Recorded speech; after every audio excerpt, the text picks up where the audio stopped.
the microphone? I didn't yell. Yes, you I did. enthusiastically announced my excitement. 1, 2, 1, 2. Coming off the top, y'all know how we do. Listen, I'ma drop a freestyle you can cherish. I'ma send a shout out to the host named Eric. Yo, he's never on some average shit. You know, Eric, he stays loud and passionate. I'm about to break it down for y'all with the clever song. Yo, shout the host named Thomas, cause he's never wrong. Yo, shout to John.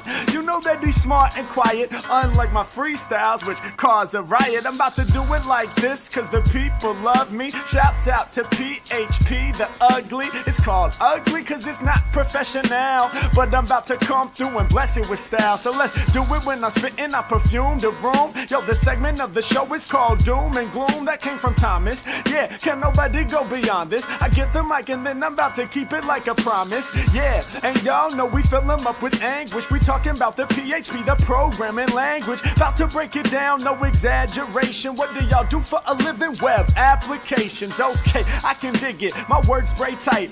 They getting together on the Thursday nights. Yeah, when it comes to rhyming, you can call me the new dude. I spew true lyrics while y'all broadcast on YouTube. So let's get it, you know my lyrics are major. All up in the comments, they got plenty of haters, but they doing what they doing. Keep it ugly, we ending every show with the saying it's lovely. Let's go. Hey, shout out to y'all, peace to the whole squad, man. Hope your channel is doing real well on YouTube. Hope you guys are having fun. And it was an honor and blessing to do this little custom freestyle for y'all. Hope you enjoy. Stay up. Yeah. Come on. Hey.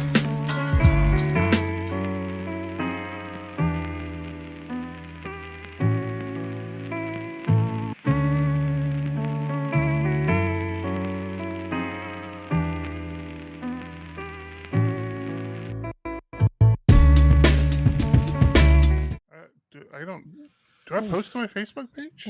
Doesn't it normally automatically post to your Facebook page? I normally copy and paste it. I don't know. I don't ever go to my Facebook page. I couldn't tell you. That was on there. I keep meaning to get back into Facebook, and then I see people on there, and I'm like, bah. And then you remember people are on there. Yeah. So the end of the whole story is bruh. Oh, it's because it automatically goes to San Diego PHP. That's why I can never reshare it. I got it. Aren't you like an admin of that? I can't reshare it. Well, we should try to fix that. I don't know what to tell you. You guys ready to kick this off, or you want to chat a little bit more? I think we did kick it off, didn't we? I haven't done my awesome and exciting intro. And I haven't started recording either, so no, we haven't really done anything.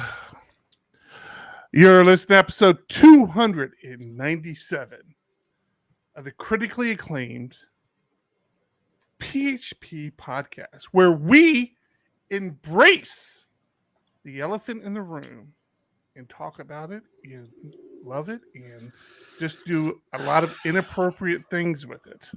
Okay, yeah, no. We have need to be drinking this much lot before... of Oh, that's not what we're doing. Patreon supporters who we're going to show you all of them, whether you like it or not. We're going to expose all their names during this podcast. And later, doxing episode. We also want to thank our sponsor, MikePageDev.io, which again we'll talk about more later. I'm your host, Eric Van Johnson, and the two very rude individuals with me in this little trio of fun is John Townsend. So rude. That's my goal, to be rude. And Tom Rideout. I'm your host, Tom Rideout. With me, as always, Eric Van Johnson. Just got weird. Yeah, man, I don't know. You'd think we've done this once or twice before, but no. 297, gentlemen. Yeah. 297. 3 away from the unattainable episode 300. Sweet. So we're going to stop at 299? We were supposed to stop at 100 if you don't remember that. If you go back to the logs. I can't see how we could possibly do this after 100 shows. So I know it sounds weird we're on 297. There is another San Diego-based podcast that is over 200, almost 300 episodes as well. What? Yeah, and they do a lot better job than we do. Well, that's not saying a whole lot. Oh my god!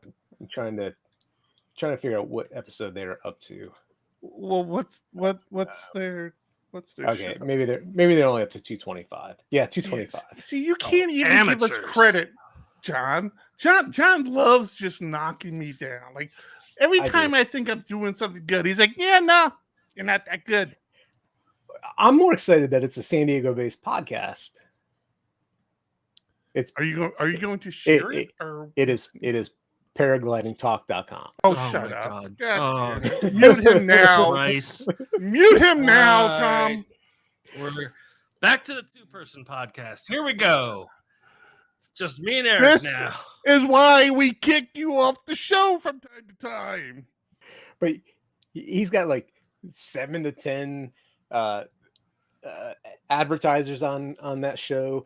He gets super chats in YouTube. Hey Tom, you remember how much shit you gave me for talking too much super about chats. other podcasts? No. Yeah, I know. We don't get super chats I on our show. understand now. We're not eligible for super chats, so don't worry about that to start off with. Also, does this mean that you saw the paragliding video this week? Which one? The paragliding video of the week. Is it the one where he's falling out of the sky? Yeah, he's about to die.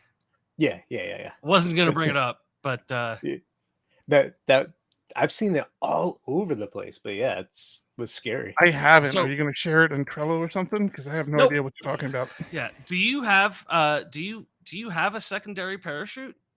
Of course. Well, reserve? you say of course. I'm not Yes. a class 2 paraglidist, so I don't know So, how this yeah. works. So basically what happens is this guy is up in the air, he does a maneuver, and there's one of the worst things that can happen is you become gift wrapped. So you basically go into your wing, Sounds pretty great to me. and the wing wraps I was at around a party once where I was gift wrapped. I had a blast. you. So there's no real way to come out of that. The guy pulls out his reserve and throws it, and it doesn't open. It just flails around behind him. It is hilarious. Somehow it comes back to him. He grabs it, and he's able to rip what's called the diaper off of the reserve. It's very throw mature sport. and throw it back out. So, the video opens where he's about to hit the ground. Then it jumps to the part where he gets gift wrapped and he's falling. But in the end, he rips Is this story much longer? diaper off. Nope. So- he throws it and he survives. My question is, how many jumps did you make after watching this video? Just Don't haven't jump. yet, but He it just didn't runs. stop me. He just Just- runs yeah. really fast. Just, Yeah. I know John's been on I watch. I know John's been on the PHPUgly YouTube account because now I keep getting these recommendations called Friday Freakouts, which are just like these parachuters and paragliders like having issues.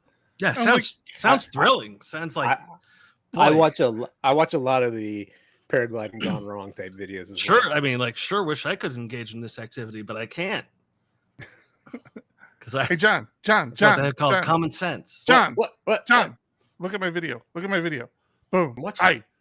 I- Boom. Hi. Oh, Boom. with the What? thing? With I the did thing? the Oh, thing. I gotta I do did the the thing. thing. Oh, now I'm gonna go do the thing. I gotta go do the thing. I don't understand the compulsion. I mean, this week has been all free climbing fails and paragliding fails, and I don't being black in public fails. It's been terrible. That sounds horrible. It's been awful, but it's been the focus of the week. So I had this on my Trello board. I'm going to go ahead and bring it up now, just because it seems appropriate, and then we can get into our weeks. And obviously, looking at you, Tom, we're really curious about your status. But before I do, I'm going to post an article to our Discord, which is at discord.phpugly.com. Come and join us for live conversations. Even now during the show, people are chatting with us, including people in YouTube. See you there, Zombie Slayer. But Discord is the place to be throughout the week. We hang out there. and we post our show notes there. So we post our links during the show there. So it's just kind of cool. We can share all that. There you go. Look at you. You did that just that quickly. That's amazing. I did the same Did thing. the thing. John, your Yes, paragliding podcast, do you think they're getting $50,000 to allow a guest on their show? No. Yeah, I'm just saying our rule against not having guests on PHPUgly may change. If somebody comes and offers us $50,000, you can talk about whatever you want. That's the new Patreon level. Be a guest on the podcast. Straight up shill. That's the Patreon level. We will do anything for money. Yes, not we not will. the I got a chuckle or had a laugh. No, It's no. straight up show. Straight up shill. There you go. So my kid really wants to host a D&D. $50,000. You do $50,000, we'll let you host a D&D. That's the Patreon tier you need to be on. I dislike that so much that I will shed a tear while cashing the check. All right, well, let's talk about checks to cash, Tom. Any Oh, my checks God. in your future? Come on, give us some good news. I'm a monster. Okay. That's the good news. There has been Are you talking about discussion- monster.com? Are you on that now? No. There's been wow. discussion in the Good past. call there, John. There's been discussion in the past about my questionable ethics regarding leveraging one offer against another. You wouldn't do that, would you? It's come up. And here's the thing is that I absolutely panicked when I lost my job and just spread spectrum, put myself out there. As And most would. Like the little coding whore you are. Little Okay, so also I've made mention of the podcast to many potential employers. So calling myself a little coding whore, not in my best interest right now. I apologize immediately for my colleagues' behavior. I've got a lot of offers that I have zero interest in. Hey, that's better than having no offers that you're really hoping for. Right, but I'm like so not good at disappointing people So you because, accepted them because all? of it. You had Because no of- problem yeah. disappointing us. I mean, you due were to really quick due to to that. a previous incident where I disappointed my friends and they never fucking let it go. At So least you didn't get us fired. I well, Oh. give it time. Give it time. So I have honestly one offer, like one position I'm really interested in, and like 8 that I don't care about at all. That's And fine. the 8 are on my ass. That's fine. And Are they recruiters, Are they 8 offering you more? than the one you want? No. So that was problem number 1. Problem number 1 was I went out there and I was like, anything to replace what I'm missing now. And I should have really evaluated where I stand as a developer, educator, mentor. I mean, all of these things that are significantly better than what you guys do.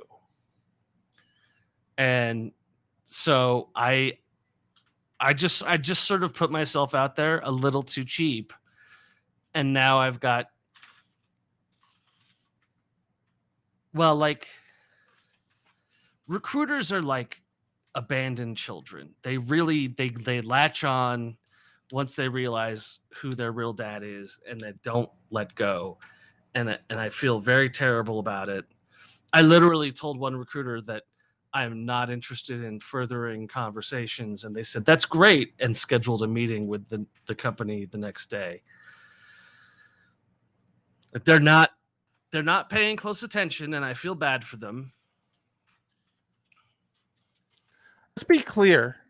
You have to understand, the recruiters make you think that they're working for you. They're not. You're not paying them any money, right? So you can tell them everything you want to tell them. Leave me alone. Stop following me. Why do you keep looking in my window? Anything you want, they don't care. They'll say, yeah, sure, I will stop. I will stop immediately. So this by is the way, ghost, I got a the meeting. Ghosting thing, though, right? Like ghosting is a thing with my generation, and you're taught like, hey, don't ghost people.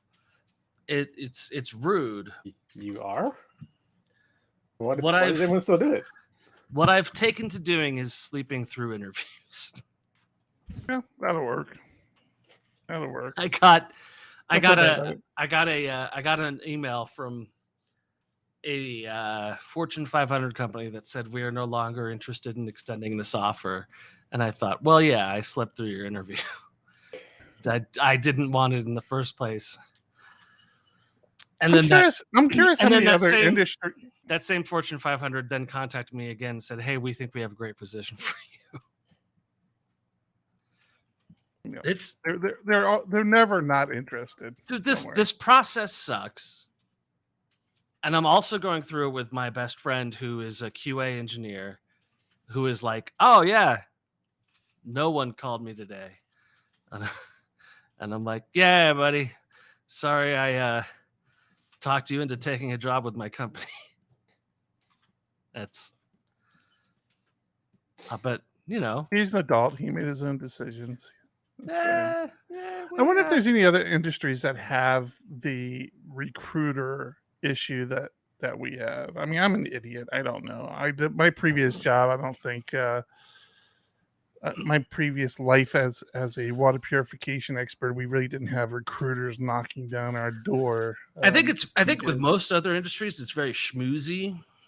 Mm. It's not the high pressure thing that I keep getting. Because I did have one guy call me and say, hey, listen, I'm not one of those high pressure guys. And then 15 minutes later, I was like, listen, dude, I got to get off the phone with you. Like, you are trying to sell me a car and I am not buying. So all the negativity to the side, it sounds like there are a couple of potential avenues you're interested in. Yeah, actually, thanks to our wonderful patrons on Patreon.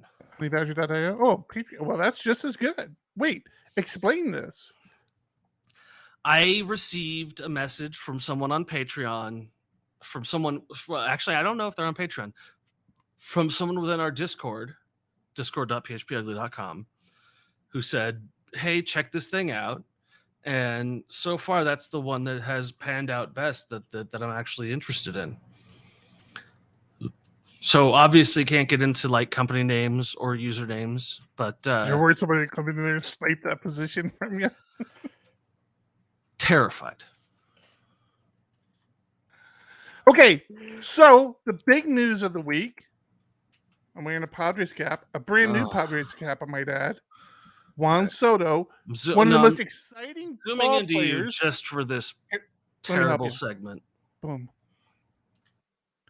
One of the most exciting ball players to watch, who had previously played on the Washington Nationals, which is another favorite team of mine. It was actually one of the few teams my dad and I could agree on to root for. Juan Soto got traded to the San Diego Padres, and I couldn't be happier. So let's go Soto. I'm Team Soto. I have been for a long time. All right. You're no longer the focus of this conversation. You don't know anything. I have to say, I have told a number of people about my leadership roles with SD PHP and SD Laravel, and how I've really helped you guys develop SD PHP into a brand. However, is that what you're telling people? Yeah. Yeah, it is. Unexpected consequence. People who I'm interviewing with are listening to the podcast, which I always have to tell them, like, listen, no, it's like, it's a PHP podcast, but please don't listen to it. please don't judge me on anything that happens on that. I mention PHP in the last 15 minutes or so every episode, but that's the most. Pretty on par for that this time. It's really about how I'm helping you guys and not about me as a PHP developer. John, do you have how's that working out for you? Well, you know what ghosting is. We've already had this conversation. So I've been ghosted by a number of people who have listened to the podcast. Oh yeah, no. So wait, not a good fit. What about the one that you really like, where it was a patron that recommended you? I don't think it's a patron. I think it's a listener. And you said through Patreon. I'm confused. I was confusing Patreon with Discord. You've got to understand Tom's like embellishment conversation technique. I really don't think I've embellished anything today, but I think there's a mutual understanding that the podcast does not reflect well upon me in general. Sometimes it does, but in general it doesn't. So it doesn't need to be brought up if it doesn't have to be. I also tell people I'm Eric. that rounds things out. That looks bad for you, John, because so many people think I'm John. That would leave you to be Tom. John. I don't want people thinking I abuse marijuana to the point where I can't speak for an entire episode. Happened one time. Yeah, no, but I have like a favorite bookmark to that episode. So yeah, you want to hear what it's like? Yeah, this is the one. John's doing great. He got better. Hey, John, do you got anything? The process is awful. Oh my fucking God! Are we still talking about this? We're 20 minutes into the show. We're gonna have to pause for the honey badger here in a minute. Let's let John get his week out of the way, please. All right.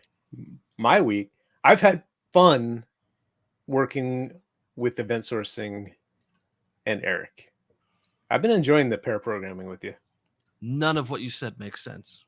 It was actually fun because John started doing some experimental coding this week. And it was a learning process for the both of us, I have to admit, but it was a little entertaining. John's like, this is such a bad idea. We shouldn't do it this way, but I'm really curious if it's going to work. All right. It would have had we continued down the road, but we abandoned because I realized, oh wait, the test was against something else, and I fixed it up. But I've used anonymous classes a couple of times. So I was like trying to crowbar an anonymous class into this test, trying to just see if I can make it work. But it's hard when it's like all the thoughts are in my head, and I'm saying, no, type this, type that, go 7 lines up and do this and do that. So I'm like trying to remote control Eric into typing, but at the same time, like I don't know if it's going to work. So I'm trying different things. I'm trying to show Eric something I don't think he'd seen before. So you're like, what are you talking about? So it was just a lot of things coming together, and then we ended up abandoning it. Well, so was this like a prototyping session? No, it was in the event sourcing code.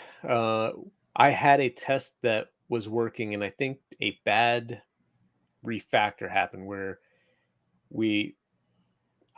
I'm not exactly sure how it happened, but I newed up an object in my test because I was testing that object, and then all of a sudden, through some refactor, it had changed. And I want to say PHP Storm some refactor tool caused it, but I'm not sure how because I use it all the time and I never have this issue. That's why I don't use PHP Storm. Again, I use it all the time and I've never had the issue, so I'm not sure what happened there. What were you using for pair programming? I mean, like, are we talking you've got Eric's ridiculous relative line count thing? We should have been using Code with Me, but it really was, I was jumping on. So it really was just a Zoom screen share, and I was telling Eric what to do versus jumping on Code with Me, which we have used plenty of times, and it works out okay. Again, the relative line number thing. The relative line number thing is so dumb. He turns it off now. But okay. I've also gotten into, like, as long as he's not moving, like, no, go 7 lines up. So I got you, Eric. It's all good. He is a heavy scroller. No, he's gotten better. You've gotten better, Eric. As we're talking, you stop so that I can see the relative line number and tell you what to do. Eric's getting madder and madder as this goes. No, he's good. What was your experience with it? Who are you asking? Eric. Well, I didn't your experience do it. with the event sourcing. I mean, it's the continuation of the peaks and valleys, you know. Like I think, you know, you and I both kind of had that feel, or I felt like it was a shared feeling of a lot of things coming together this week, and you know, we're kind of getting over a little bit of a hump.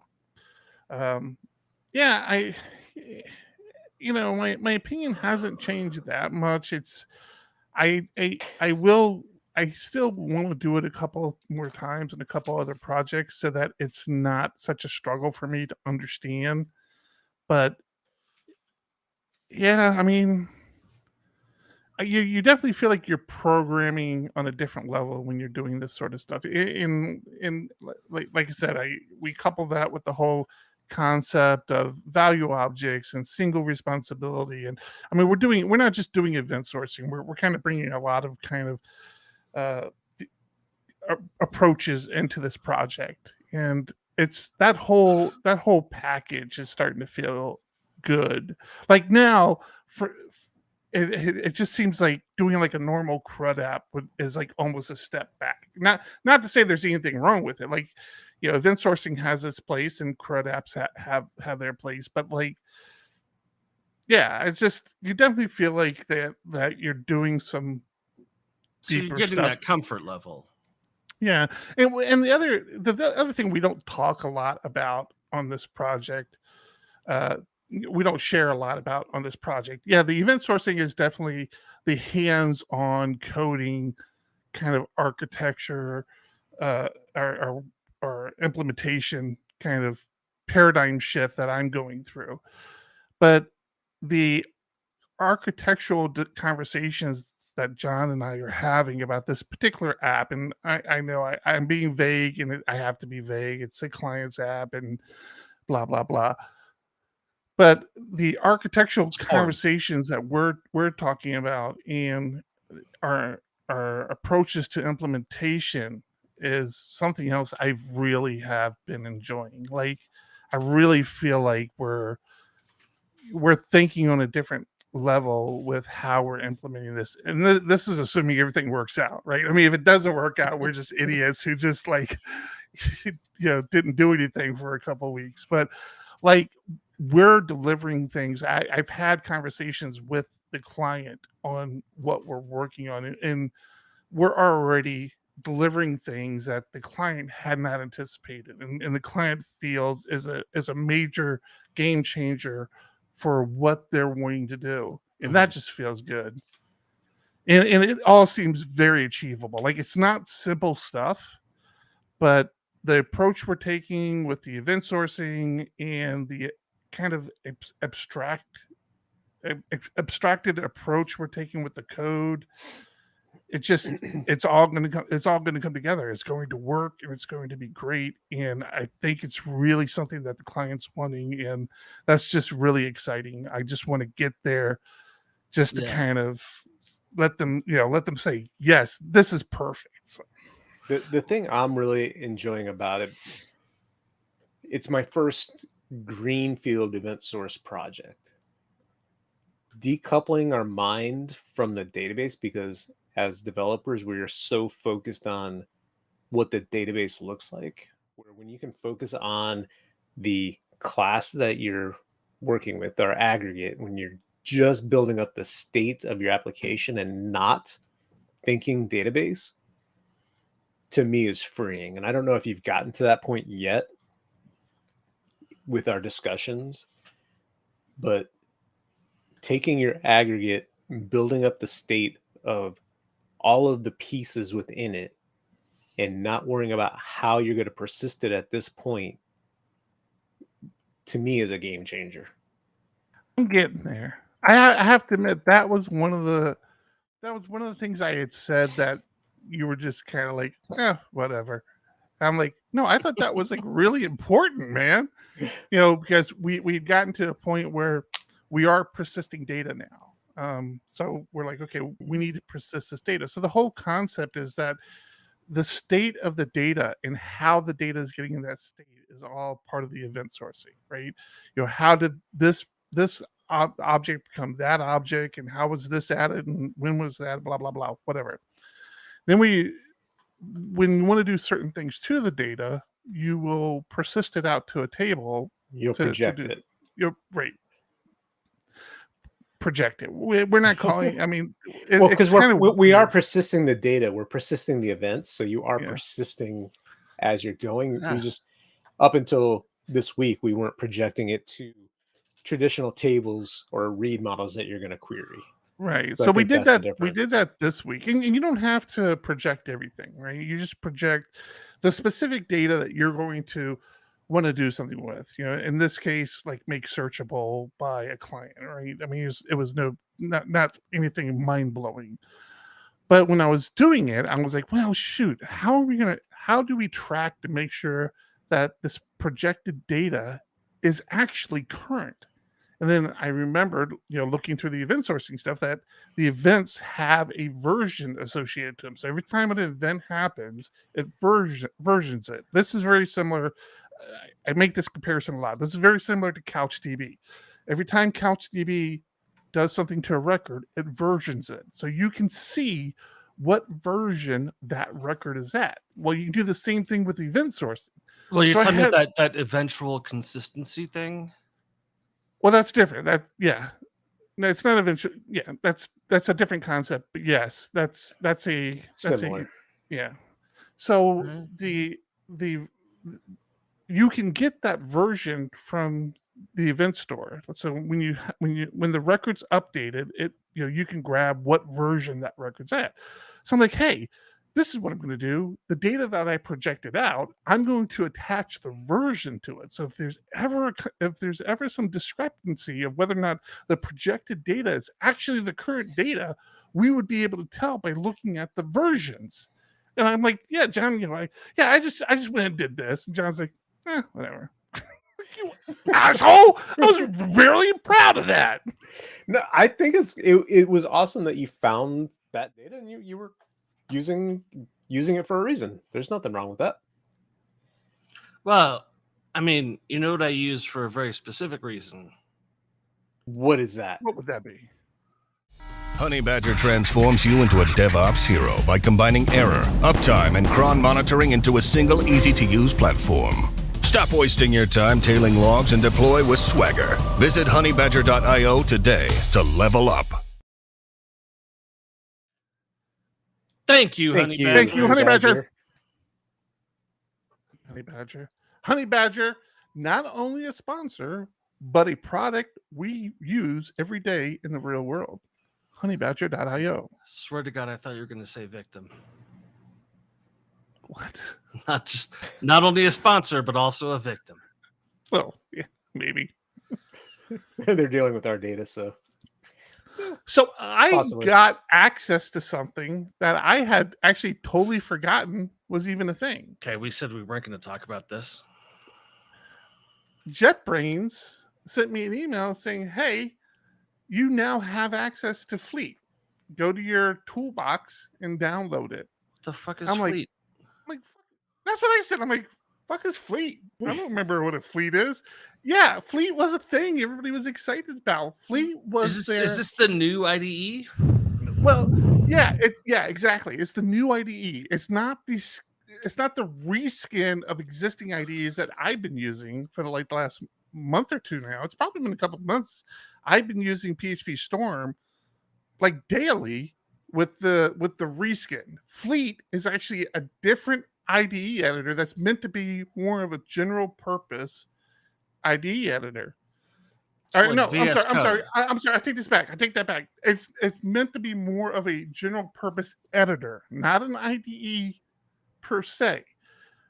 There's a button you can hit that activates the IDE functionality of it. I don't like any of what you're saying. Yeah, I have to be honest with you. If you've listened to the show long enough, one of my big caveats with using any editor is that it has to have Vim bindings. It has to have Vim bindings. Oh, Vim bindings. This thing, Fleet, I mean, unless I'm mistaken, I didn't see any way to do any sort of plugins, much less any sort of Vim IDE implementation. So I played with it for a little while, and I mean, I tell you, after playing around with the new UI for PHP Storm, my interest in Fleet had fleeted away a little bit. I just didn't really have a lot of excitement around it. I still think there's a need for it, right? I mean, people like VS Code people who have one editor for multiple languages and all sorts of weird things. That's the audience Fleet is looking to target. But I could not. All right, stop with the transitions. We're doing it too much. Who are you talking to, me? Tom, but it doesn't matter at this point. Oh. I noticed him doing a lot of transitions, and it was visually just impacting me while we were recording. But now I look at Discord, and people are complaining about the audio cutting out during the transition. But there was that's good to know. Yeah, but while you and I were talking about event sourcing, it just seemed like nonstop transition. Like, what is going on here? I don't watch the show, John. I just no, it's in our Video Ninja feed right here, and it just was catching my eye. Like, I'm trying to watch you, and it just happened to see it, and now to hear that it's causing issues, it's like All right, so again with Fleet, it's not for me right now. I don't know. And even if it did have Vim bindings, I'm not sure. Well, I thought it was supposed to be a complete rewrite, so it's supposed to be faster, better memory usage, like all of that. That's the thing. It might be. I like I said, I honestly couldn't use it that long. Without Vim bindings, it's just not functional for me personally, right? So I agree with that. It might be very fast. I don't know how it compares to VS Code because I don't use VS Code either. So yeah, it's a thing. They're still working on it. They're still letting people in. I'm sure they'll get there eventually. Exactly. And like I said, if there was a way to do plugins, I just didn't see it. And so you just got access to it today? No, it was last week. I got access to it. Oh. Hey, Tom, I know you took your headphones off. Did you hear, like, when you're doing transitions, the audio's going in and out? I wasn't going to bring it up. I lost my super smooth, cool transition when I upgraded my system. And really, do they need to hear everything we have to say? I thought it was kind of important, but I mean, no, it's an honest question. All right. So good. I had fun today. What? We're just going to stick with this one. Okay. Eric and I had decent machines. Like the processors are good. We have plenty of memory. There are no MacBooks, but yeah. I'm dealing with a decent sized PR, and we're using PHP Stand for static analysis, which is fantastic. I have another developer that figures out, like, oh, I just figured out how to do PHP Stand with a baseline. So you go to your develop branch, you get a baseline file. Now, when you rerun it, you're going to see only the changes between the baseline and the PR you're working on, which is fantastic. Very helpful. Yeah, that seems very helpful. Yeah, it's that that came up in the Discord channel a while ago. Did it? I missed that. So anyway, last night he gives me like 40 issues with my PR, which is great. I start knocking them out this morning, and I'm like, hey, how do I run this again on my own so that I don't have to bother you with it? So he gives me everything. It says, here's the command you run to do it. And I'm like, great, let me run it. I start it up, and I don't hear anything with my headphones on, usually. I was all of a sudden hear the fan on my computer go bzzz. I'm like, what the heck? I'm like, all right, I'm going to walk away for a few minutes. I come back. My fan is still cranking. And I'm like, this shouldn't take this long to run. What the hell is going on? I kill the process because everything is going really slow. I ask him, how long does this normally take on your machine? He goes, well, it depends on your hardware. I'm like, I've got a beefy machine. That shouldn't be an issue. Well, it runs about 1 minute and 45 seconds for me. I'm like, what? Like, what the hell's going on here? He goes, well, after you run it the first time, it's heavily cached. I'm like, okay, so that must be the issue. He clears his cache and runs it again. 6.5 minutes, all in. I'm like, something is wrong. I have HTOP running. I fire it up again. 100% know what's wrong. I'm going to challenge you to that in a second. Immediately, my fan cranks up. I watch my machine go from 20 gigabytes of memory used to 64 gigabytes of memory used. And all my processors pegged, and I can barely do anything. Like, I move my mouse and it moves like a 1/4 inch on the screen. Yeah. All right. So what do you think the ultimate issue was? Virtualization. Nope. I'm going to go with you're not using your GPU. Nope.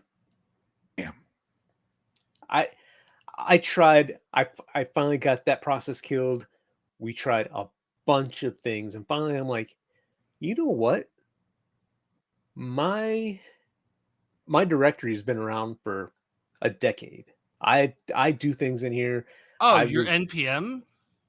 No, not NPM. But because I've cleared that out plenty of times. But I'm like, there's got to be something in my file system that is messing this up. Let me clone the repo from scratch, try again. Sure shit, it worked fine. I still don't have a smoking gun, but I'm assuming somewhere within my file system, I have a circular reference with either a symlink or something funky where it just never ends. I would actually guess that it's your history file. So VS Code is bad at history. If you close it and reopen it, you can't really undo anything you've done. And if you install a history plugin, then it creates timestamped files for everything that you've changed. Well, I don't use VS Code, so I don't think that would be it. The same concept applies to anything that supports Control-Z. I know that PHP Storm does have a local history of some sort.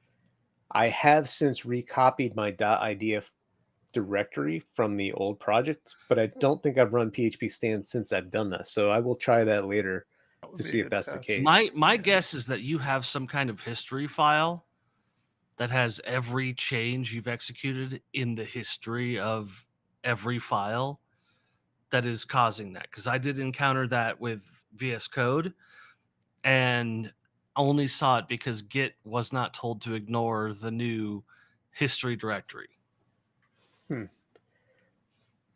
I will check that. I will be surprised if that's it, but I will let you know for sure. Because like I said, I recopied the file and I would do it now, but it would kill our at least my stream. Oh, that's never bothered you before. That's true. That's true. But also, again, over a decade, I've done lots of stupid things within the directory to do different things, and I may not have committed something, and I could definitely see making a circular reference of some sort. Well, and that's why I guessed virtualization in the first place, is because virtualization does create those circular references depending on how well you've configured your environment.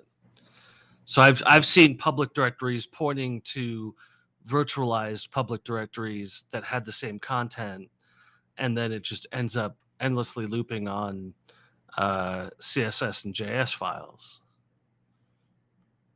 Yeah. I don't know. I'll keep looking for it.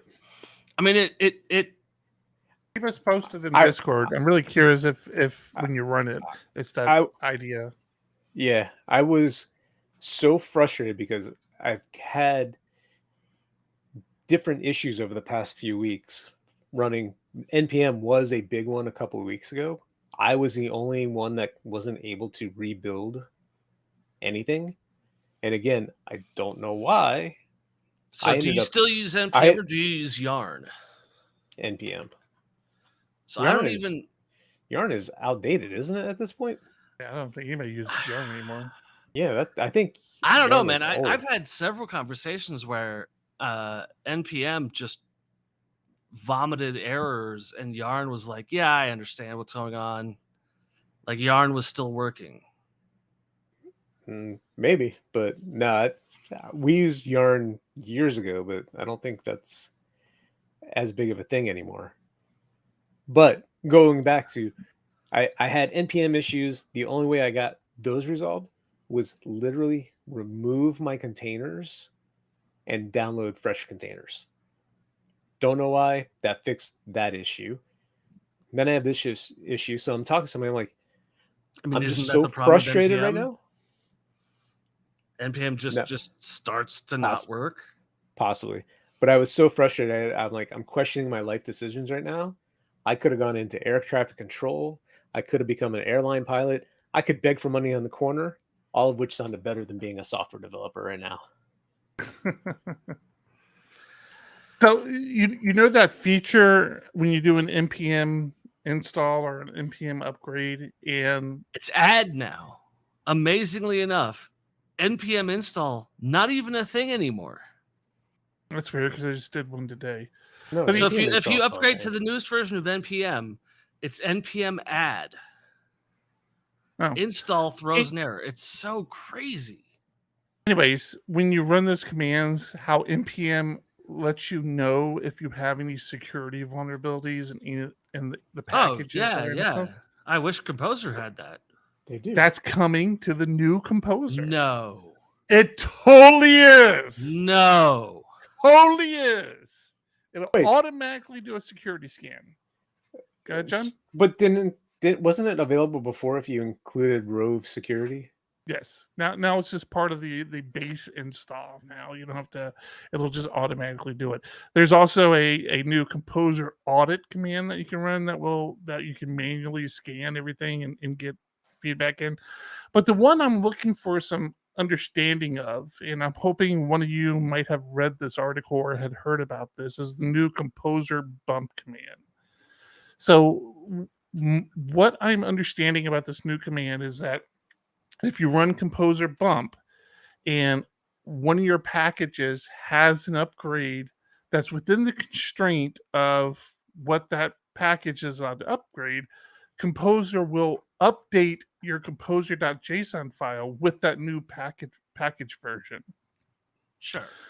I guess where I'm losing out is I don't understand what the purpose of that, as opposed to just doing a Composer upgrade where Composer will still continue to upgrade the packages within that constraint. It just doesn't show you that current version that it's using in your Composer JSON file. I mean, what am I missing something there?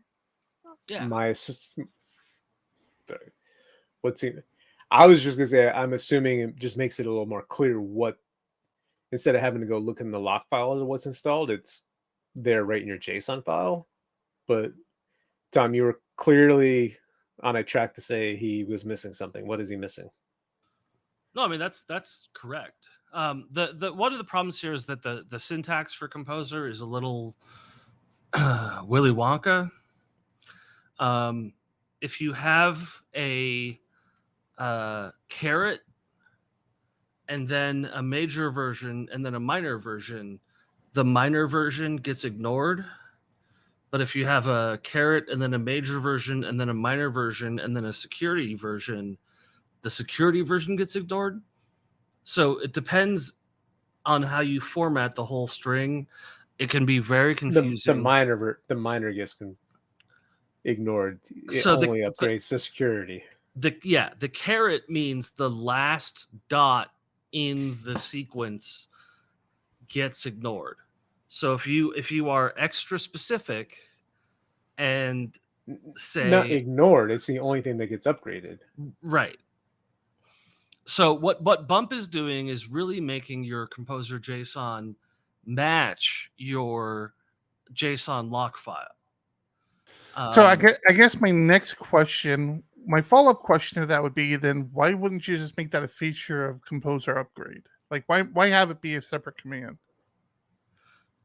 Because minimum supported versions in most frameworks, I'm not going to call anyone out here, minimum supported versions in most frameworks allow for upgrades that are totally transparent. So, well, John, I mean, do you have a better explanation than I do? Well, just reading through the article now, you're saying that with the bump, you're saying this is my lowest available or allowed version. Yes. So if something happened, you're not going to allow a lower version to run. Yes, but bump also follows the constraints of your versioning syntax, which can include caret, which denotes the lowest security version, or tilde, which denotes any version within this certain syntax. But is it taking in consideration dependencies? So, like, if I install a Spotty package and it expects a certain Composer always takes dependencies into account, but it will only update your Composer JSON. So if you have a dependency that requires a bug fix version but doesn't require a major version, then it will upgrade you to the bug fix version. It will bump your version to the bug fix version. I think John agrees. Actually, bump doesn't upgrade anything. Bump takes whatever is in your current Composer lock file and sets your Composer JSON to that minimum. So you would do an upgrade first, do all your tests, make sure everything runs fine. Then you can bump your JSON file to match your lock file. Let's see. Oh, I see. So you'd run your upgrade first. You test it. If everything works, you bump it so that it, like you said, matches, and then you can commit that to your repository. So the exact text here is Composer bump updates the Composer JSON with new version numbers, but only within the allowed major minor patch limits. So it actually doesn't require the lock. No, but it actually doesn't require the lock file. This will just update your Composer JSON. It specifically says requires a lock file. Or it does. John, you didn't let Tom finish talking. Here, I added another link into the show notes. I'm not seeing that. Thank you. I just added it in. I don't know if pasting it directly into the show notes works, but it will. It just takes a minute for the bot to pick it up. It's a dick move, but I'll accept it. Okay, So we can move. Oh, go ahead. You got one more thing to say? I was just gonna say from the link that you posted, Eric, I got to the link that I just posted. Okay, cool. I like the other stuff a lot more. The audit command, the security scans, but then we get even further into like packages that recommend -dev. Packages that are outdated is a big deal. So like now if I'm installing things through Composer, it'll look it up on Packagist and say, hey, this person marked this package as outdated. There's a new referential package you should use instead.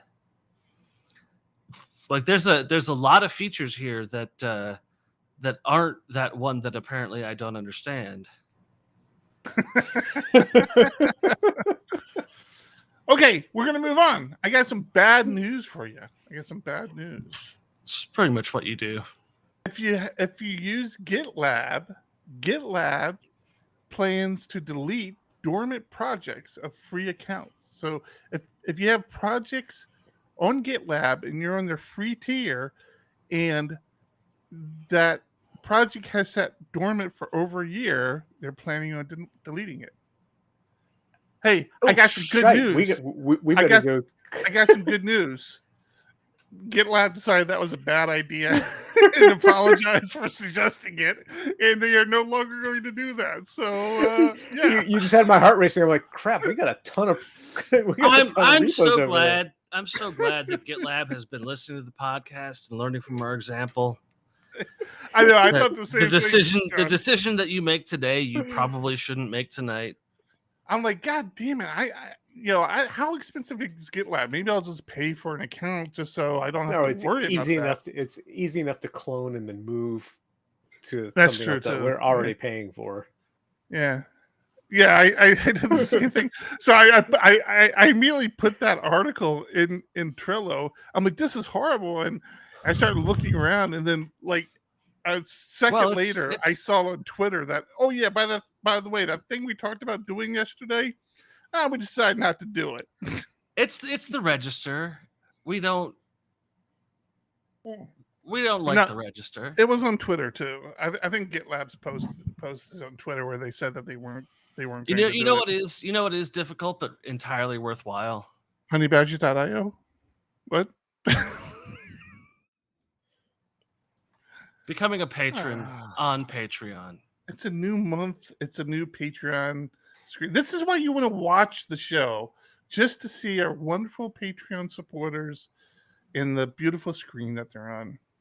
That is a updated list, by the way. Some we let go of some riffraff. It happens. Sometimes you just gotta. Oh, that's a problem. Well, that's embarrassing. Who didn't do that correctly? Oh crap! I think that was my fault. I do always love at about 1 o'clock in the afternoon. Oh, no matter what you do, all the Tom, messages from Dropbox. Let this keep playing. Jesus. I mean, I can't. There you go. Did you just hit the wrong button? What happened? No. It's the little film. I have to copy the whole thing. It's a whole process. You guys don't appreciate all the work I put into this. You really don't. There you go. I paused it so that your embarrassment isn't once again brought to the forefront.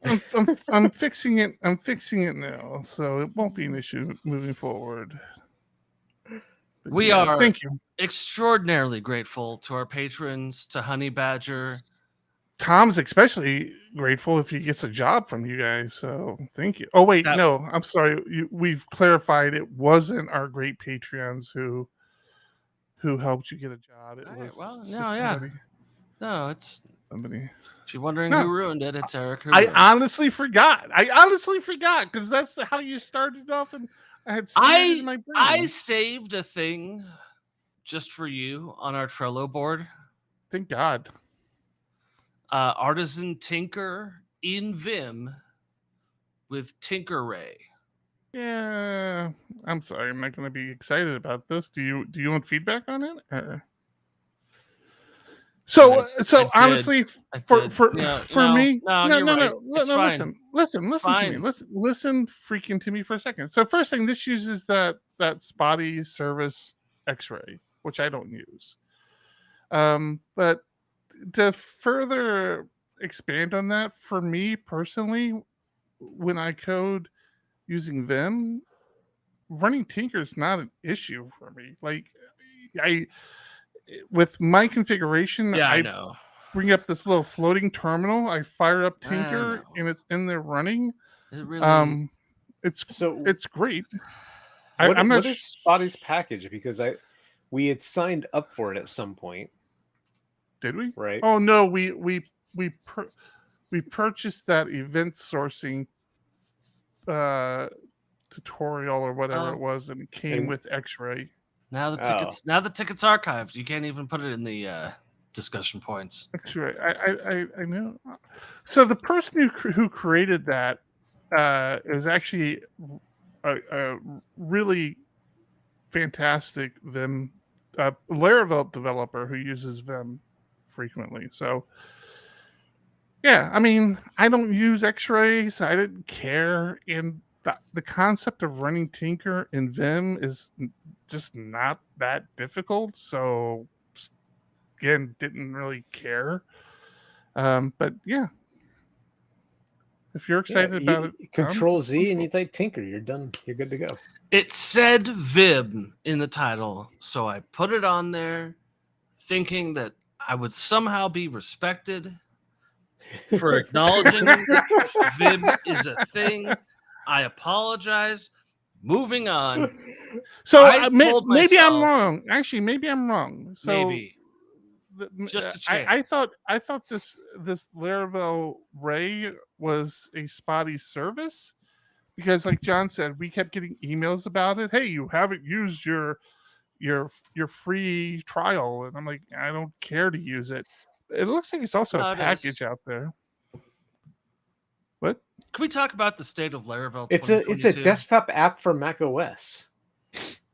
Oh, there's so many reasons why I wouldn't be using that. Ray is a beautiful, lightweight desktop app for Mac OS, Windows, and Linux that helps you debug your Laravel application faster.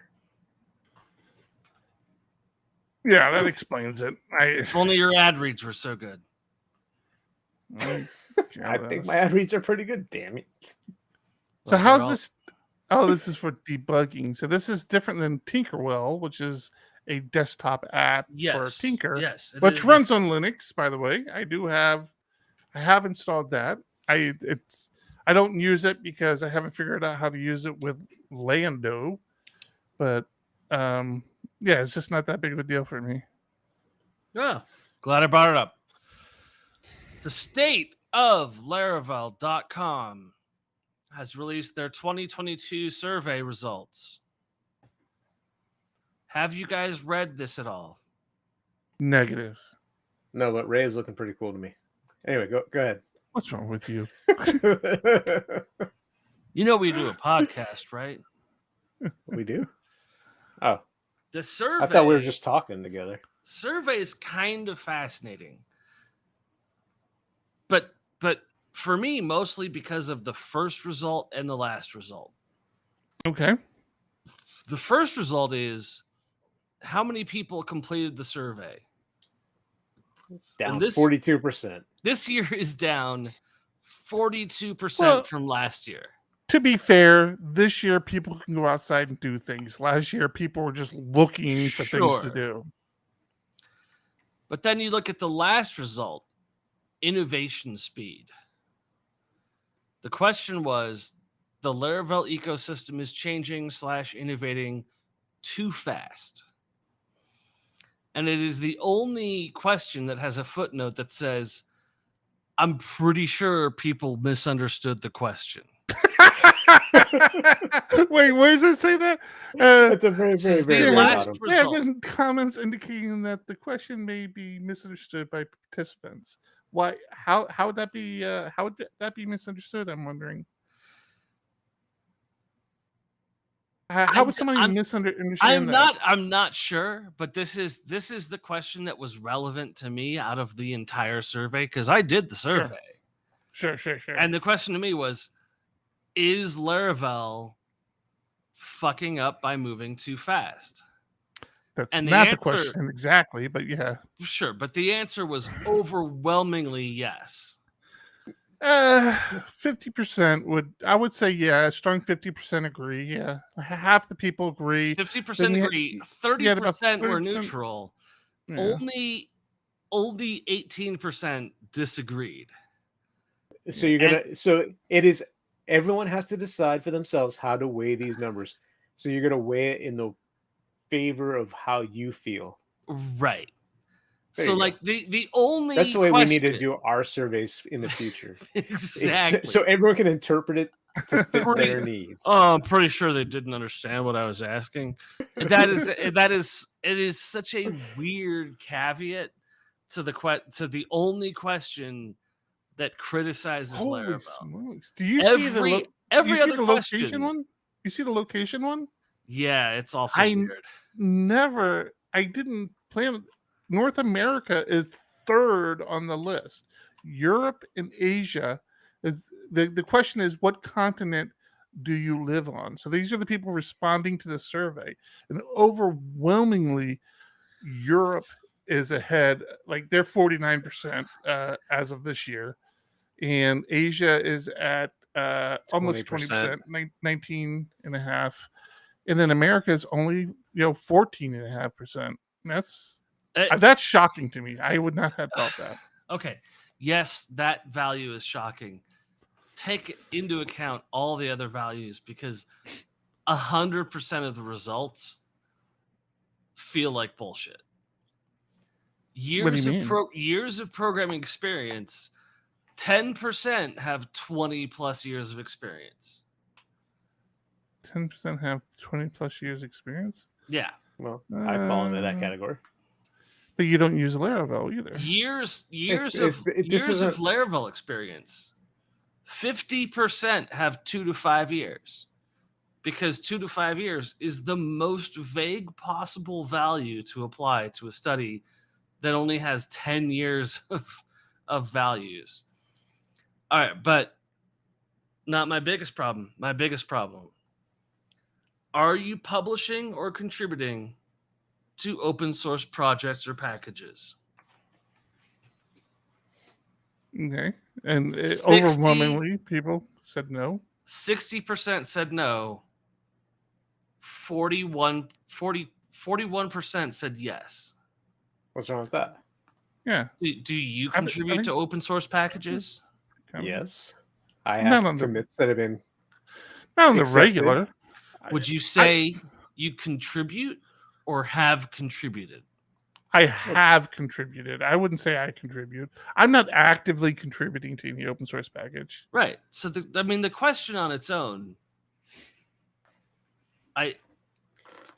you're going to tell me 40% of Laravel developers contribute to open source projects. I don't know them. Sure. That sounds outright ridiculous to me. Yeah. Primary operating systems that spreads the exact same way you would expect it to. Primary code editor, it's PHP Storm. Actually, there's a lot more Linux there than I anticipated. Like really? Linux and Windows are neck and neck there. But you're both Linux. Yeah, I thought I was an outlier here. The TypeScript response. Okay, this is bullshit. Primary code editor. There's only 1.29% using Vim or Emacs. Come on. Other programming languages, we've got 32% TypeScript. Yeah, that's a big thing right now. TypeScript's a big thing. I guess. I don't understand the difference between TypeScript and JavaScript. I mean, it's just like TypeScript compiles into JavaScript, so you can have strong typing. But it's the same. It's the same. So okay, application context. Do you do Laravel for business or for pleasure? Yes. 95% for business, 50% for pleasure. Tracks. 56% for pleasure. Eric, is the title bot running? Yeah. Oh. Nope. I'm gonna say no. Well, I mean, we're going to have to look into that. What version of Laravel are you using for your application? I feel like this is a litmus test because 82% said they're running Laravel 9. 82% said Laravel 9 is their current version. Well, yes, Tom, if you're using Laravel, you have to stay current. Come on. I got bigger problems. The bot's acting up. The bot is turning against us. This is not good. I don't even remember where that runs on. That's a problem. I have Really is. I have avoided telling you. Livewire is fucking awesome. Right?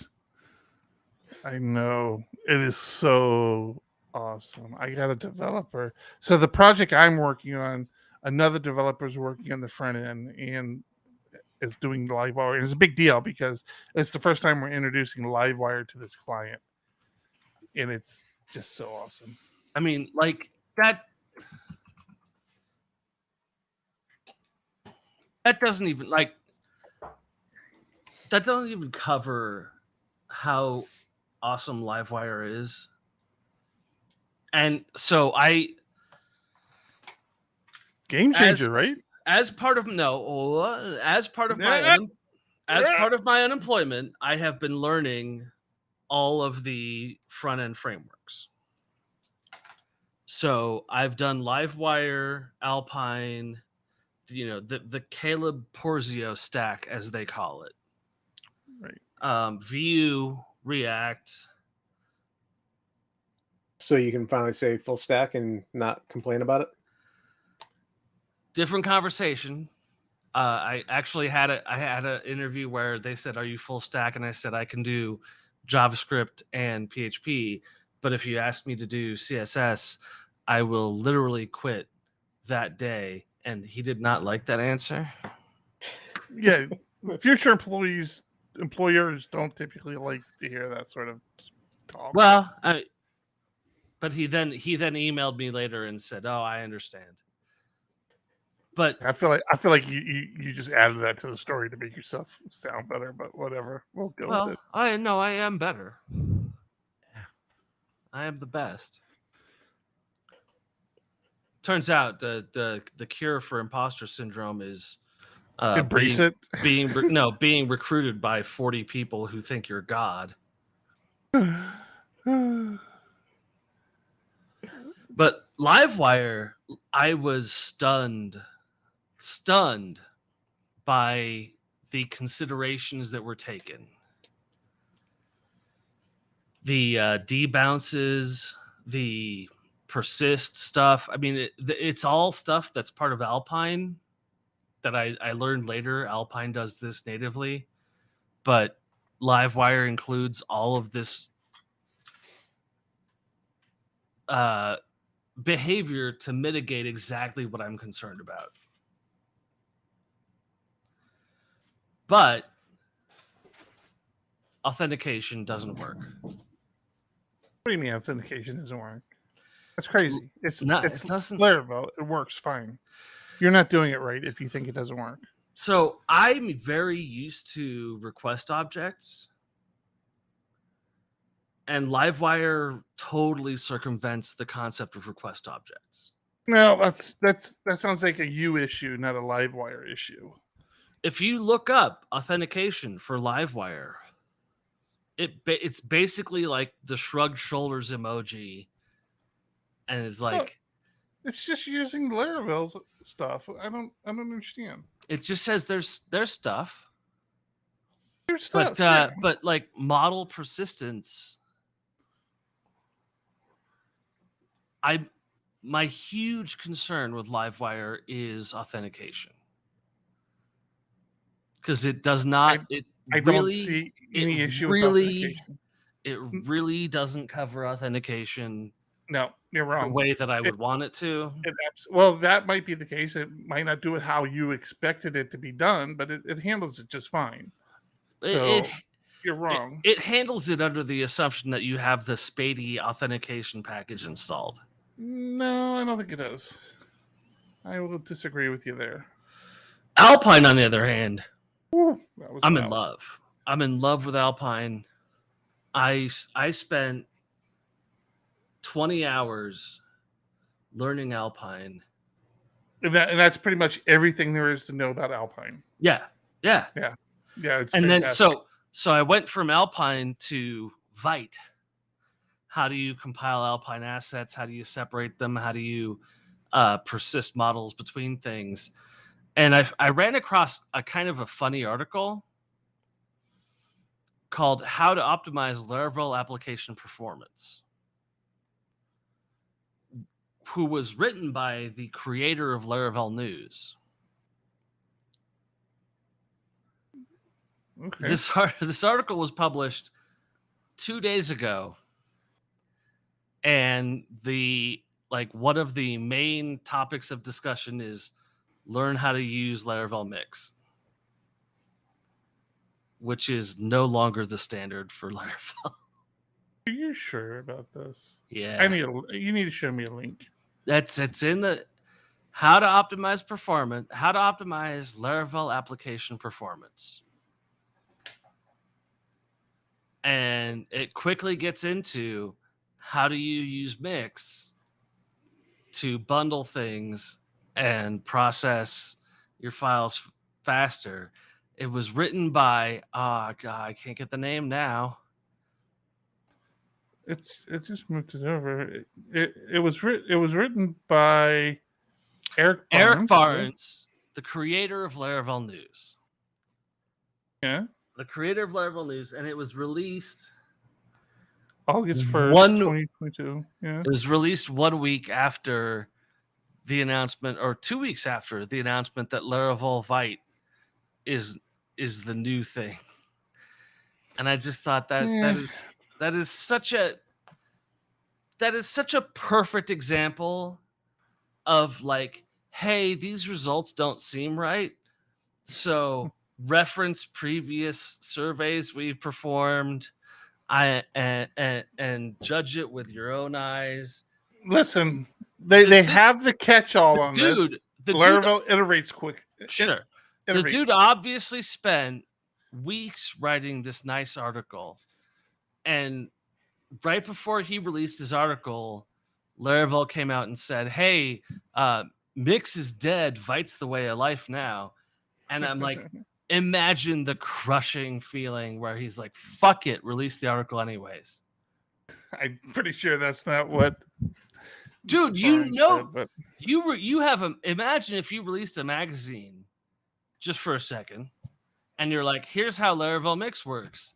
And then days before publication, Laravel came out and was like, Vite's the new thing, Mix is dead. Like, obviously, fuck you. Fuck you.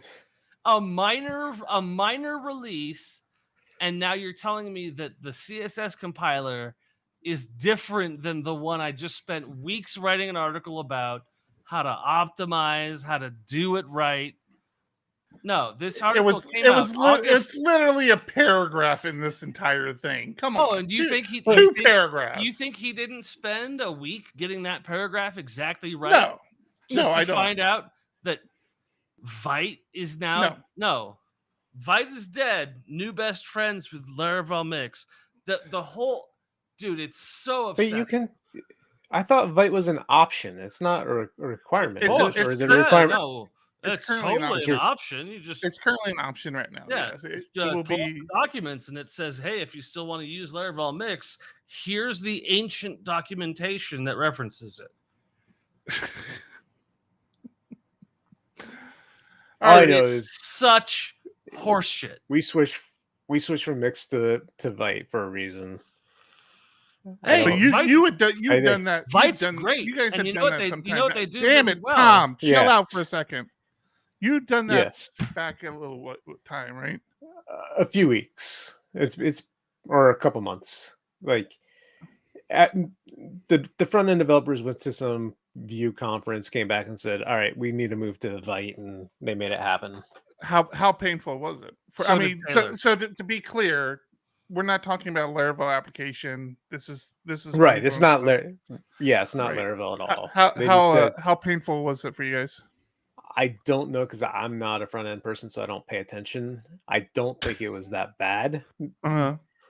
So we had talked about it like a few episodes back, and they came back to me and said, "We never said that it was shit."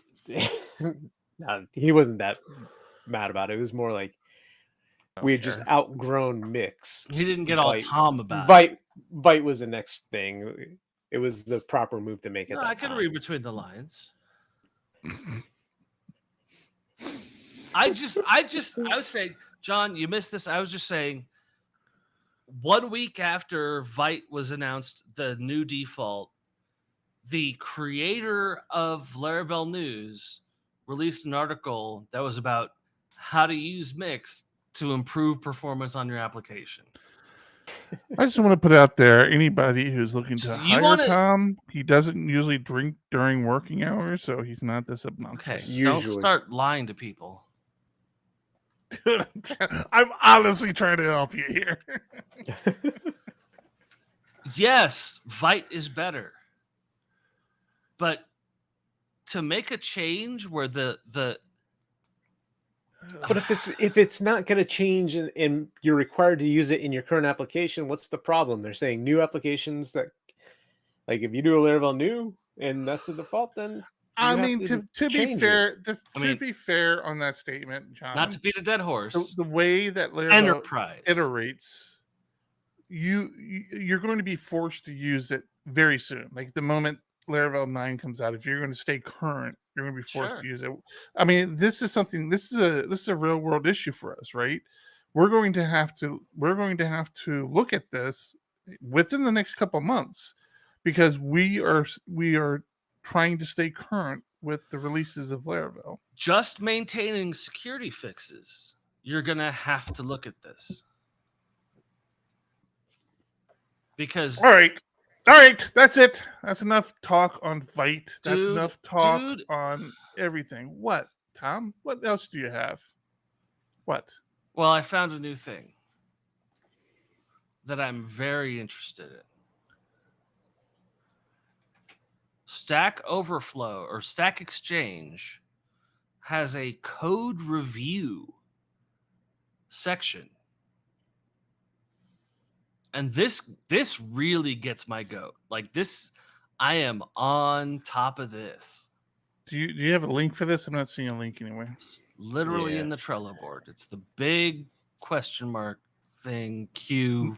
New PHP questions? Yes.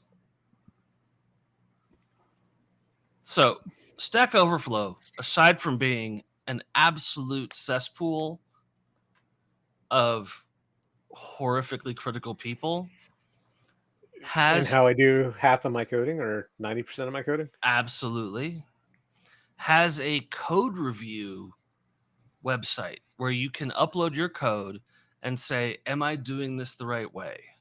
And tag it with PHP, Laravel, MySQL, whatever you want to tag it with. And I've started just browsing this to see what I'm doing wrong. Like, there are secret behaviors of Laravel that get referenced a lot in here. A form builder with validation where somebody says, "Hey, did you know about this?" And you can pull up some cool functionality that you had no idea about. I love this because this is always posed as a question that is working, but could it be better? And you get a lot of experts that are saying, yeah, you can take this 20 lines of code and boil it down to one line of code and it makes sense, this is such a great learning resource if you're interested in something specific. There are also bounties. So if you do know something, you can say, hey, I know the best way to do this. I'm totally willing to help. I'll get points for it. But there's great stuff here. I'm not impressed with the first couple I've clicked on. So anyway. Well, you have to look at the answers. There's a lot of not impressive code as the question or as the code review, but the answers, somebody taking 20 lines and making it a one-line solution and saying like, hey, this is PSR 12 and here's how you reference things correctly. That's cool. Yeah, but these things are answered. When was this answered? 2 days ago. And they're saying use doc blocks for saying, hey, this is a string, this is an array. No, we have type hinting now. You don't use doc blocks to do your type hinting anymore. Yep. Maybe you should type that in there, John.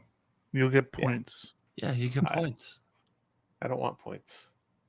Well, I want people to come to PHP Arch for their. I literally live for points now. Yeah, it's all I have going for me. Told you, write an article. We will give you money. We will pay you to write an article. It's like Stack Overflow, except it's real money, and it's truly appreciated. You become a truly published author because you go into a printed magazine. Well, I'm already looks great on the resume. Looks great on the resume. I've also managed several user groups. And the August issue is out as of a few days ago, and it is a great one. It is. Boy, we hustled for that one too. What's your headline? We haven't talked about that. What's your headline topic? Our feature article, is that what you're asking? Fine. Yeah. You're gonna love this. Converting a relational database to a graph database.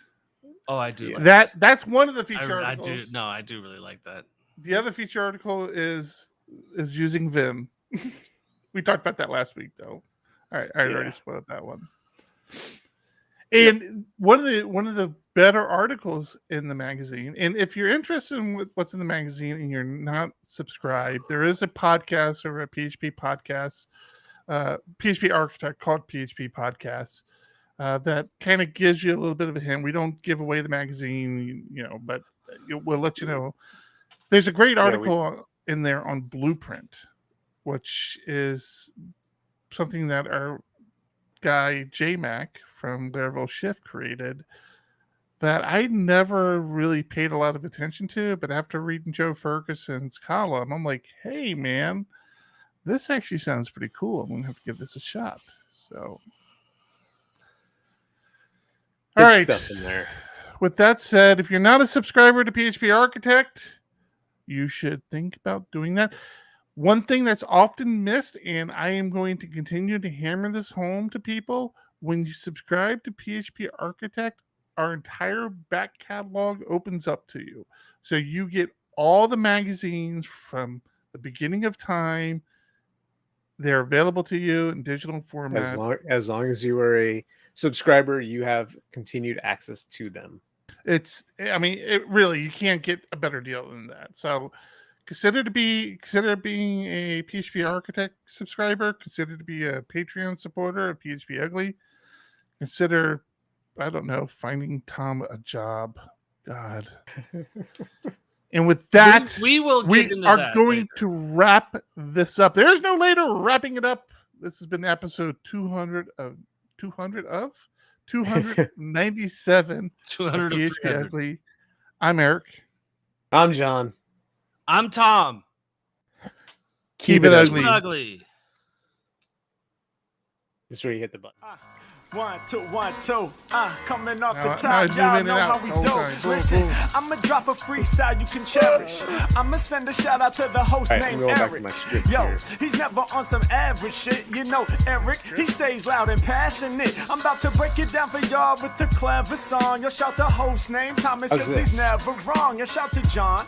You know that he's smart and quiet, Oh, I like that unlike little my step out. freestyles, which cause a riot. I'm about to do it like this, cause the people love me. Shouts out to PHP, the ugly. It's called ugly, cause it's not professional.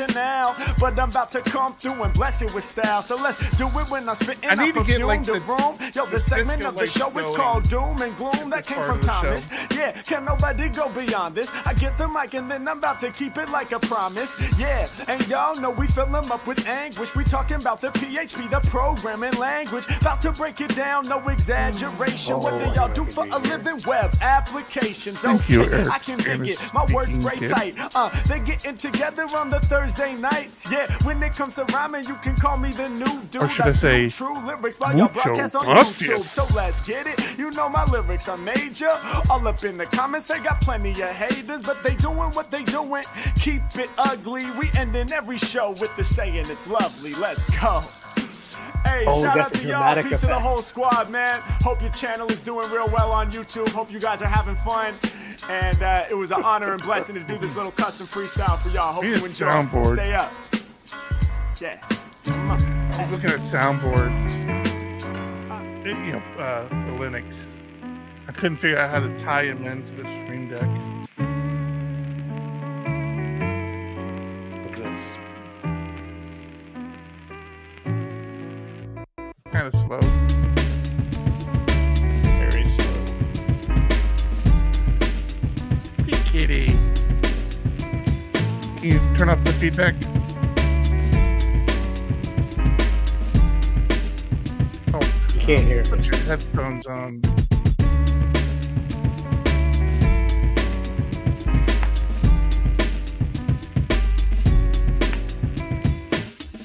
Thank you. Please turn Feedback. off the feedback. Thank you. All right, Tom. I think you were the thumbnail last week, but I'm going to make you the thumbnail again.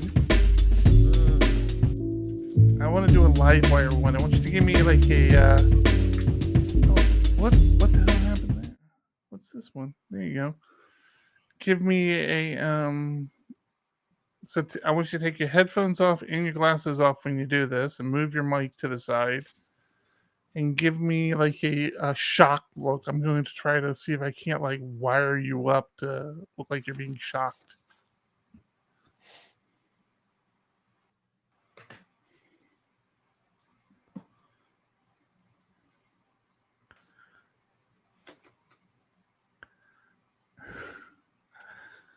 Can you do it again, but not with the hands? Keep your hands down. Keep your hands down. Keep your hands down. Literally all you get. I didn't get anything. All right, never mind. Don't worry about it. I'll make it work. He froze up anyway, so it's good. Who froze up? Oh, I thought he did. No, Just take your headphones off for a second, your He's glasses, fine. and do it He's one more fine. time. He's fine. You're Stop fine. complaining. I'll make it work. Don't do it. I don't have you zoomed in anymore, so don't even do it. Kitty cat. I really applied to too many jobs.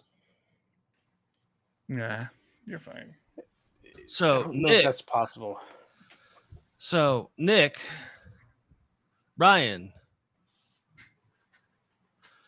Ryan in Discord hooked me up with an internal job position with BetterHelp. Are you okay with this being broadcast? Because you weren't on a thing on Yeah, the show, yeah, but yeah, you're yeah, still yeah. recording. BetterHelp's been everywhere. I've been seeing them advertise on everything except for PHPUgly. Well, and their HR is awesome, but I have to travel every 2 months ish. So I am horrified by, but would be good for me. It would be better help for you. Wait, what do you have to what do you have to do? You have to travel there? What? Yeah. Nah, that's no big deal. Okay. Yes, it's no big deal for you. That is not the point. John, if you want to share that other stuff with everybody, you can, or we can just wait till later. Yeah, let's save it for next week. Okay. Oh, DEF CON 2201 live. Thank you for following. You're gonna just follow? catching the end.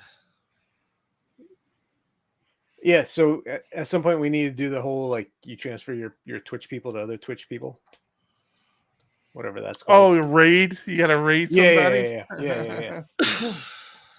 I think we need more than like 3 people to raid. All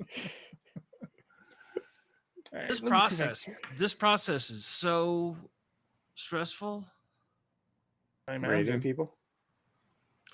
Well, so I convinced my best friend, to leave his job to work for my company. And a month and a half later, everyone got laid off. Mm-hmm. So I feel a little responsible for him having trouble finding a job, because he's a QA engineer, automation and manual. DEF CON, we will raid other places, other streamers once we get raided. Yeah, it's honestly just you, DEF CON. DEF CON, Probably. I literally don't know how the raid system works. I do. I looked at it before. I just set it up. Yeah, man, I am so in love with Alpine JS. Yeah. I have an addiction to it because I have a bunch of old projects that I've started converting to Alpine JS and like doing all the JS in one, like all the JavaScript in one file and then all the HTML and like text in the other. And I'm like going over things where I have JS that's like producing a message and I'm like, that should be a template. I can make that a template and push out different template like validation stuff. It's so fun. Yeah. That whole And tall stack is awesome. Alpine versus Vue. Have you like compared the two? Why you prefer Alpine over Vue? Yeah, So- the thing you got to remember with Alpine is you Alpine just complements Livewire. I mean, it can be its own thing. It really can, but It is its own thing. if you want to get that, like, how's it different than Vue? I feel like at that point you're pulling Livewire into the conversation. Well, I mean, Livewire is Ustence. Thank you for subscribing. What is going on? I don't know. Thank you. We got raided. No, like Alpine is the most basic JavaScript framework, where like they acknowledge that ES6 exists and just leave it up to ES6, and they're like, yeah, you want to do something more than this? JavaScript exists. You can do it in JavaScript. But then like Vue is like, hey, we've got styling, we've got model interoperability. So I'm going to be doing Vue tonight. I don't want to be up until 4:00 in the morning, but I'm gonna be just like doing Vue again, like doing JS frameworks. Because everyone wants a senior full stack engineer. And I had an interview where a guy was asking for a senior full stack engineer, and we were talking about like old PBX modem systems. And I was like, you know that full stack engineer is not a real job. It just means that you're bad at both. Or like you're good at CSS, but you're bad at programming. And he's like, yeah, I know. They don't give us a lot of opportunities to like describe things to HR for the jobs that we want. And I told him that was the job. I told him, like, if you ask me to touch CSS, I will immediately fucking quit. I have no interest in CSS, Flexbox, layout, any of that shit. I can do JavaScript, I can do PHP, I can do Node, all the languages you want. You ask me to make something look pretty the way that your team of designers made it look pretty, I will not even try. I will quit immediately. That's probably a better way to answer that. I'm just saying. I've done 30 of these this week. If you put on your resume that you have 20 years of PHP experience and you have experience starting up your own meetup, by which I mean the Laravel user group, I would never try to take credit for your accomplishments at SDPHP. Well, maybe you can come back and get PHP started back up because I can't. I'm lying. Obviously, I'm lying can't do that. I did absolutely take credit for that. I apologize for all the things I said about your drinking problem and why I had to take over for you.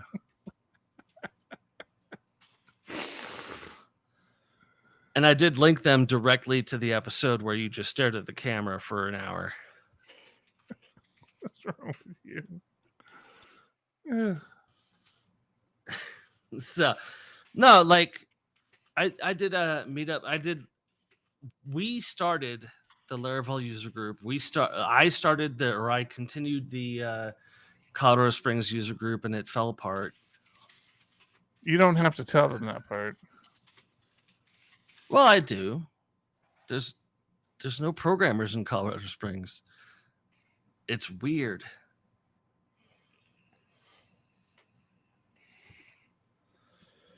Yeah, Kevin, like Alpine JS, it really took me like 2 drunken nights to master Alpine JS. There's not a lot there, but I don't speak ES6.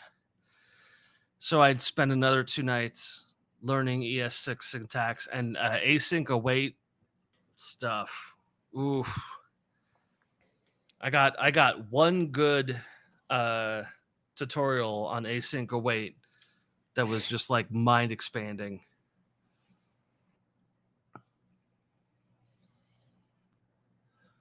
But yeah, no, it's What we at 297? 297. I'm gonna call this one. We're gonna call this one Lovewire.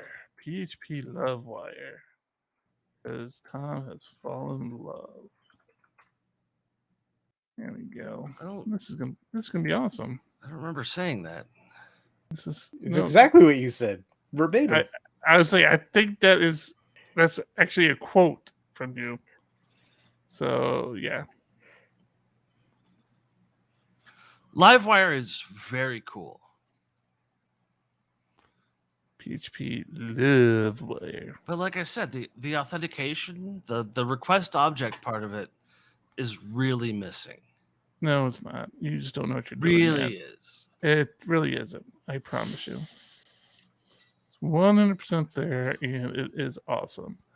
But the bigger question is, what color am I going to make these letters? Does that work? That doesn't work.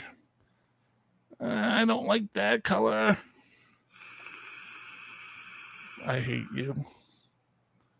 I hate you with a passion. My thing with Livewire was I was absolutely shocked that it handled all of the things I was concerned about with Livewire. Shocked.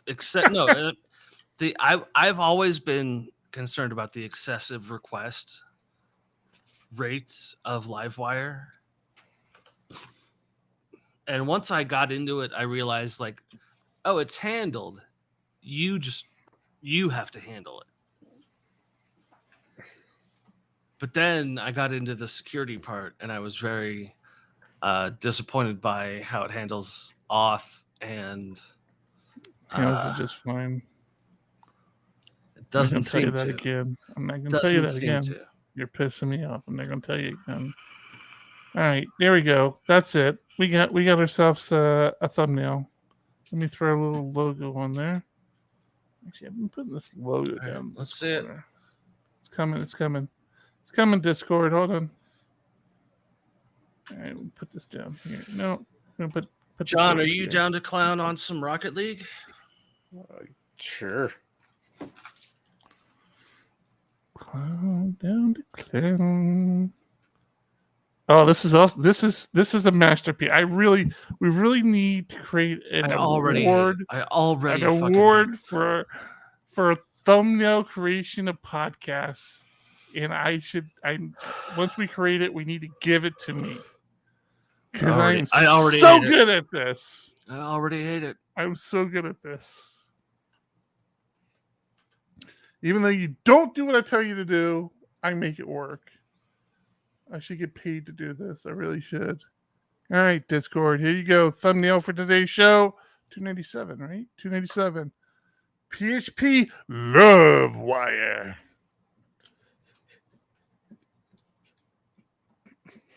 You could have added more of a shocked face, but yeah, he wasn't really working with me on it. The other body I could have given him was jacked. Like, let me switch that out real fast just so you can see it, because it's just, that might have been funnier, but I just felt like it was too unbelievable. Let's see, here it is right here. Let me edit this one real fast. This guy's better good. Actually, you can't. I think there's another one that shows Family more members of are his. not involved in the voting process, so they can just shut up right now. Thank you. All right, real quick before we jump to Rocket League, what is this whole Dolly thing? That's the AI making pictures with AI. That's we've talked about it. We tried using it for thumbnails. It wasn't. You can't. Wasn't Okay, good, no. It's literally what I'm trying to write an article about for you guys. Yeah, how's that going? Shut up. Sounds like Tom's gonna drop my rank a few notches tonight, but that's fine. That good Dolly is a machine learning platform. Dolly 2 is the one that everyone's talking about, but Dolly 1 is actually open source, and so there's a bunch of iterations of it on the internet. And it can't do faces right, so all the faces look super jacked up. Mm-hmm. Dolly 2 has a concept called pick and place, where like it generates a background and then a foreground. Oh, that's better. Yeah, I like it better than the code, actually. That's much better. Do you really? Yeah. Oh yeah. All right, I'll use that one. You got to learn color matching though. Go to hell. I like this one, but that's gonna take too much work. No, I'm not gonna do that one. So I should have put some black on your face, like you've been. Like, yeah, it will not contribute to that in the slightest. You sound like smoke, for crying out loud. Like you were just shocked. Yeah. I try to limit myself to 15 minutes for the thumbnail because I got too much other shit to do. Oh yeah, you're super busy. Yeah. Mr. When you were editing the podcast, I would beg you to release it before we started recording the next one. I get ours out within like an hour of our stinking show. Hey, it worked. It worked. People appreciate it. It worked. What do you mean it worked? I don't edit the podcast anymore. You were begging to edit the podcast. You were like, "Oh, let me edit the podcast. I want to edit the podcast." Freaking guy, man. All right, I'm done. All right, I'm gonna hop on Rocket League. I will. 10:45. I will catch you guys. Bye, losers. Bye. Bye. Thanks, everyone. Thanks.